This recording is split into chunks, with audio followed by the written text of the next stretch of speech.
Selamat sore, Assalamualaikum. Waalaikumsalam warahmatullahi wabarakatuh, Pak. Salam Prof. Oke, baik. Makasih. Ini siapa adminnya?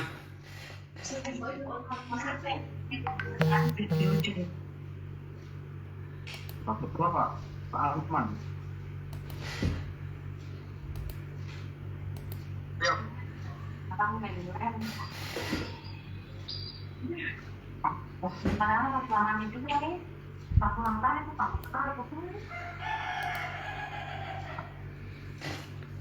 Bisa dilihat PPT-nya Bapak Ibu? Bisa, Prof. Ya. Izin perkenalkan, saya Ridwan dari Ketua Perhimpunan Epidemiologi untuk Wilayah Sulawesi Selatan, dan sekarang sebagai Ketua di Program Studi Magister Ilmu Kesehatan Masyarakat UNHAS. Oleh panitia saya diminta untuk membawakan materi tentang epidemiologi dan kesehatan reproduksi KIA. Saya mau langsung ke satu studi yang pernah kami lakukan terkait dengan kesehatan ibu di salah satu kabupaten di Sulawesi Barat, yaitu di Majene, dengan menggunakan pendekatan epidemiologi. Ya, bisa dengar suaranya Bapak Ibu sekalian? Bisa, Pak. Oke, baik. Bisa, Pak. Bisa, Prof. Baik. Aman-aman. Baik.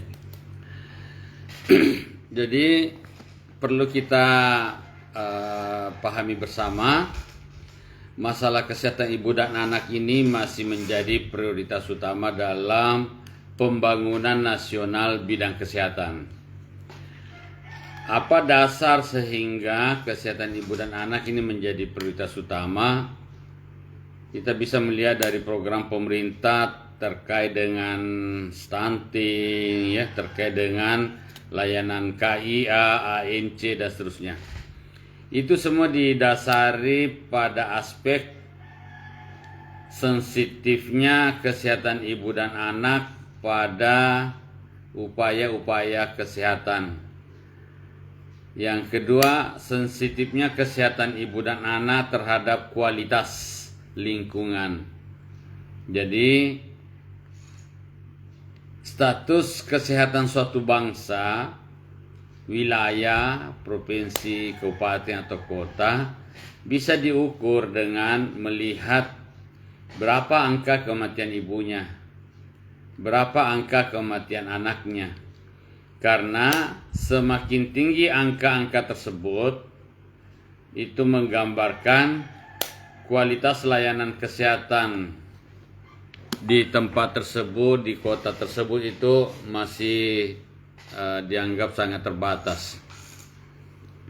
Semakin baik kualitas layanan, semakin baik kualitas lingkungan, maka angka kematian ibu dan angka kematian anak bayi itu semakin kecil. Jadi itu perbandingannya. Angka kematian ibu bersama dengan angka kematian bayi merupakan indikator utama derajat kesehatan suatu negara. Jadi ini perlu kita camkan, sehingga mengapa indikator ini menjadi penting untuk kita pahami bersama, terutama pada tingkat atau jenjang magister.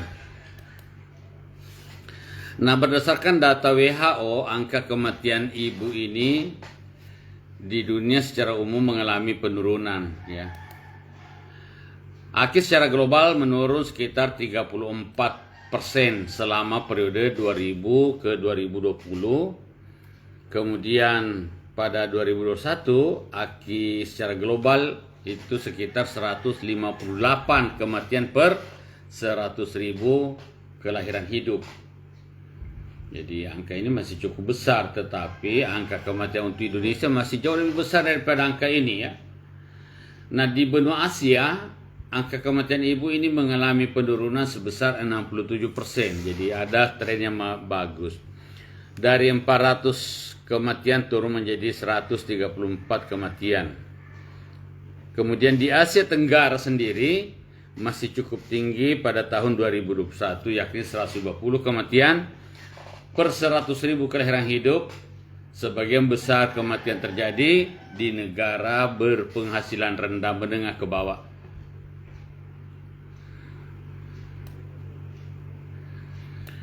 Dan hampir 95% dari semua kematian ibu terjadi di negara-negara tersebut, ya, di Asia Tenggara maksudnya ini.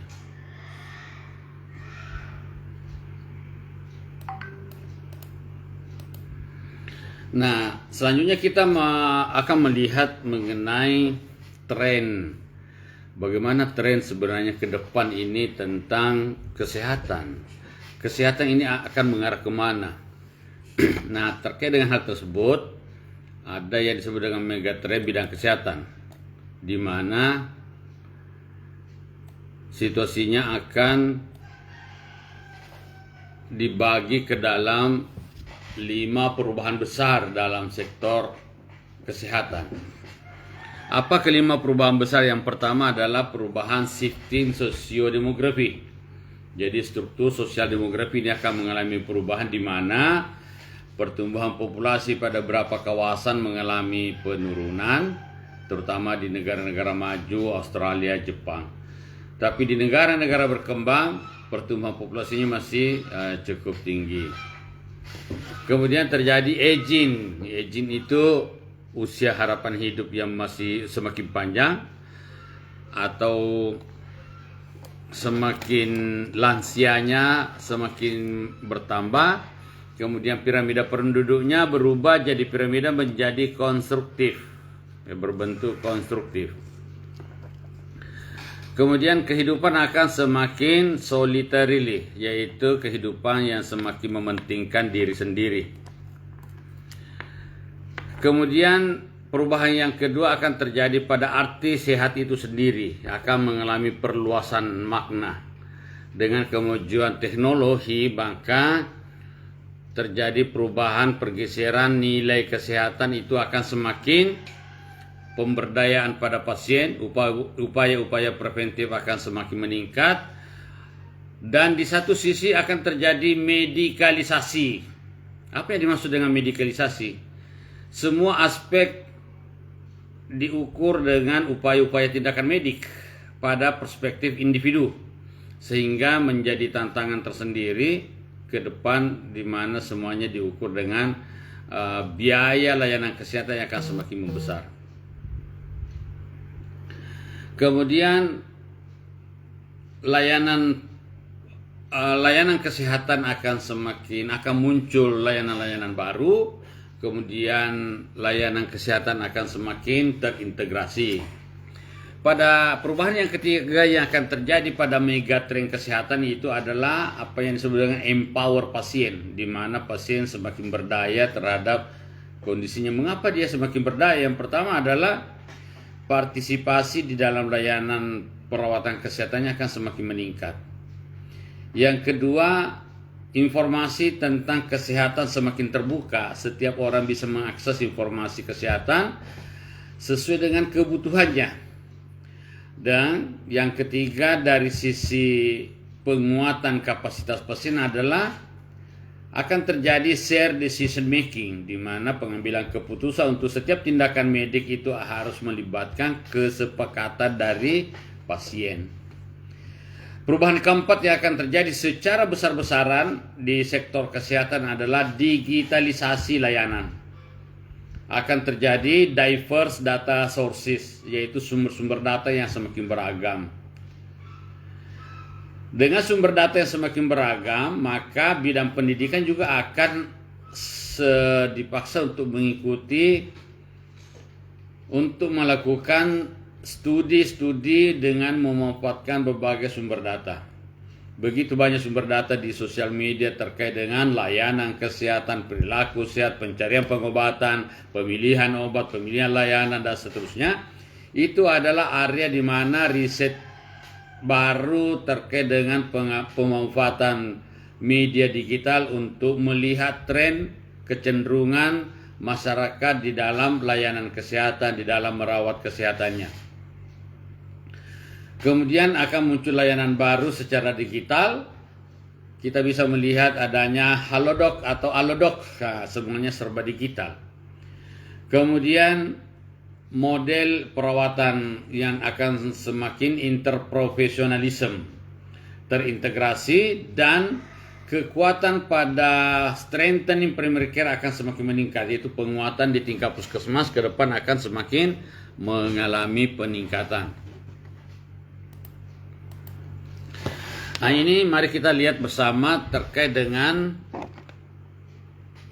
ini adalah determinan dari kematian atau kesehatan ibu. Ini adalah teori dari McCarthy. McCarthy menjelaskan bahwa